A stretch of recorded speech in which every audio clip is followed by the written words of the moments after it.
Hey, so over the years working with Howard Shore, is he the kind of person that sits at the piano, or does he have some basic computer skills when it comes to, have you taught him some basic DP chops?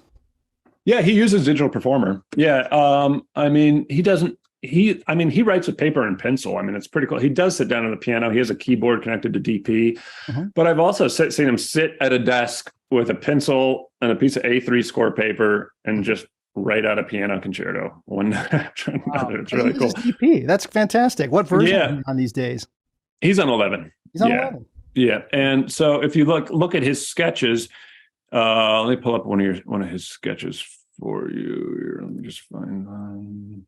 So he takes a DP file and he uses the quick scribe window. So you can see this is quick scribe and he prints it right out of DP. So he set the DP file. My colleague sets a start time, the picture version, and then he puts in a bunch of markers. So anytime that there's a cut in the film, my colleague will put in a marker that says, okay, here's a shot of Landor. Here's a shot in bed. Then he rises up on beat 3. He opens a letter to downbeat to beat 3. On beat 4, he lifts this thing up. So Howard can look at this page, print it out, write in the music while watching the film, play in on his keyboard to work out musical ideas. And he uses it just as basically a time code calculator. Even though he's writing with paper and pencil, he can still use Digital Performer's tempo meter functions.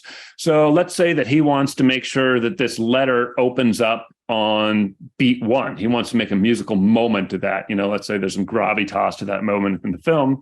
He can add in a 3/4 bar here in bar 2 to make sure that's going to sync up a little bit, or he can work with tempos and changes and things like that. This information then gets input into a notation program and turned into MIDI. I can then take that MIDI file, drop it right into the Digital Performer, and dive into the music programming. Wow. Well, that's fantastic. It's great to hear about that workflow. How about Ken Page?